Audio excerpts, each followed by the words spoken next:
لعنت۔ بہت عرصہ پہلے بڑے جنگل کے کنارے ایک چھوٹا سا گاؤں تھا۔ یہ زیادہ تر وقت پرامن گاؤں تھا، لیکن گاؤں کے لوگ لوبسون کے خوف میں رہتے تھے، جن کے بارے میں کہا جاتا تھا کہ وہ جنگل کے اندر رہتے تھے۔ لوبسون تاریک مخلوق تھے، آدھا آدمی اور آدھا بھیڑیا، اور ہر پورے چاند کی تاریخ پر کہا جاتا تھا کہ یہ مخلوق انسانی گوشت کی تلاش میں جنگل سے باہر نکل آتی تھی۔ لیکن ایسی مخلوق کیسے وجود میں آئی؟ یہ سادہ بات ہے، کسی بھی خاندان میں پیدا ہونے والے 7ویں بیٹے پر لعنت۔ لعنت کسی بیٹی پر نہیں پڑے گی، لیکن اگر ایک ماں نے 7 بیٹوں کو جنم دیا تو ان بیٹوں میں سے آخری ضرور لوبسون بنے گا۔ جب فلپ پیدا ہو تو اس کی ماں خوفزدہ تھی۔ اسے بیٹی کی امید تھی، 7ویں بیٹے کی نہیں، لیکن فلپ کی ماں مہربان اور پیار کرنے والی تھی، اور وہ اپنے بچوں سے پیچھے ہٹنے والی نہیں تھی۔ اس سے کوئی فرق نہیں پڑتا تھا کہ گاؤں والے اس لعنت کے بارے میں کچھ بھی کہیں۔ کئی سال سکون میں گزر گئے۔ فلپ ایک مضبوط لڑکا بن گیا، جسے اس کی ماں اور باپ اور 6 بھائی بہت پسند کرتے تھے۔ لیکن فلپ یہ نوٹس کرنے سے نہیں رہ سکا کہ اس کے ساتھ اس کے بھائیوں سے مختلف سلوک کیا جاتا تھا۔ وہ اسکول نہیں گیا کیونکہ استاد اس کی اجازت نہیں دیتا تھا۔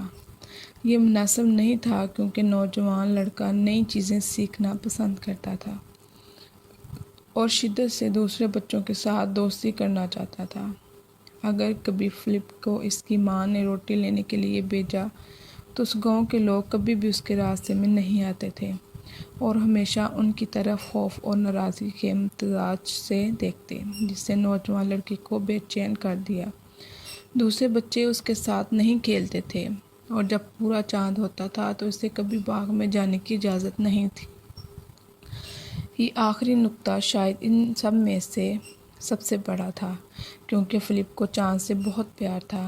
اس کے بارے میں کچھ خاص طور پر جب وہ رات کے آسمان میں بڑا ہوا اور گول تھا، نے فلپ سے بات کی اور اس کی روح کو جگایا اور اسے گانے، ناچنے اور بھاگنے پر مجبور کیا۔ زندگی پرامن ہونے کے باوجود خوشی سے بہت دور تھی۔ فلپ نے ہر گزرتے سال کے ساتھ خود کو زیادہ سے زیادہ الگ تھلگ پایا۔ اس کا کوئی دوست نہیں تھا اور اسے کبھی بھی دوسرے بچوں کے ساتھ کھیلنے کے لیے مدعو نہیں کیا جاتا تھا۔ کبھی کبھی وہ ان کی ہنسی سنتا اور تصور کرتا کہ وہ کیا کھیل کھیل رہے ہیں اور وہ سب کتنا مزہ کر رہے ہیں۔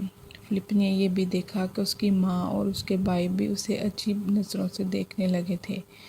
میرے ساتھ اتنا برا کیا؟ فلپ اکثر اپنے آپ سے پوچھتا، میں اتنا برا لڑکا نہیں ہوں، میں اپنے کام کاج کرتا ہوں اور میں تقریباً کبھی بدتمیزی نہیں کرتا، میرے ساتھ دوسرے بچوں سے اتنا مختلف سلوک کیوں کیا جاتا ہے؟ جیسے ہی وہ اپنی 15ویں سالگرہ کے قریب پہنچا، فلپ پہلے سے کہیں زیادہ اداس تھا۔ اس کی ماں اسے شاذ و نادر ہی گھر سے باہر جانے دیتی تھی اور وہ اکثر اس کی صحبت میں مشتعل نظر آتی تھی۔ کم عمر بچے اگر کبھی اسے اپنے گھر کے پاس خود کھیلتے ہوئے دیکھتے تو اس پر پتھر پھینک دیتے، لیکن جب وہ ان کو للکارنے کے لیے مرتا تو وہ چیختے ہوئے بھاگ جاتے، جیسے وہ کوئی عفریت ہو۔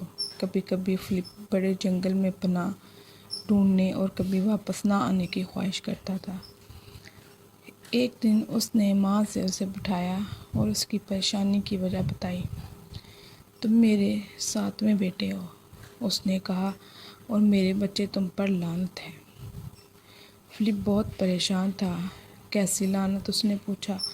اپنی 15ویں سالگرہ پر آپ کو لوبسون بن جائیں گے، ایک ایسی مخلوق جو آدھا انسان اور آدھا بھیڑیا ہے۔ فلپ اپنی کتابوں سے لوبسون کے بارے میں سب کچھ جانتا تھا اور ان کہانیوں سے جو اس کے بھائیوں نے رات کو شیئر کی تھیں۔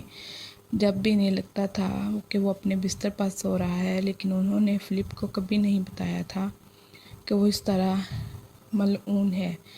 وہ لوبسون نہیں بننا چاہتا تھا، وہ شیطانی یا ظالم نہیں بننا چاہتا تھا، وہ اسے اپنے پورے جسم پر لمبے پنجوں اور موٹی کھال ہونے کے خیال کے بارے میں بالکل بھی یقین نہیں تھا۔ اپنی 15ویں سالگرہ کے موقع پر نوجوان فلپ اپنی پوری زندگی میں ان سے زیادہ اداس تھا جتنا وہ پہلے کبھی نہیں تھا۔ وہ اندھیرے میں بستر پر بیٹھ کر اپنے آپ سے رونے لگا۔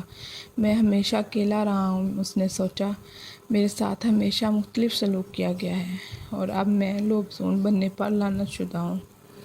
میں کیا کروں؟ میں صرف اتنا چاہتا تھا کہ ہر ایک کے ساتھ ویسا ہی سلوک کیا جائے۔ میں صرف اتنا چاہتا تھا کہ دوستوں کے ساتھ جنگل میں کھیلوں، رات کو خوبصورت چاند کی تعریف کروں۔ اسی وقت فلپ نے اپنے بیڈ روم کی کھڑکی سے باہر دیکھا اور دیکھا کہ چاند ستاروں سے بڑے گہرے نیلے آسمان میں طلوع ہو رہا تھا۔ یہ ایک بہت بڑا، خوبصورت پورا چاند تھا اور اس نے اس کا دل خوشی سے بھر دیا۔ پھر کچھ بہت ہی عجیب ہوا۔ فلپ نے اپنے پیٹ میں ہلچل محسوس کی اور اپنی جلد پر خارش محسوس کی۔ اس کے سینے سے چیخنے کی آواز آئی اور اس نے چاند کی طرف سر اٹھا کر اسے پکارا جیسا اس نے پہلے کبھی نہیں کیا تھا۔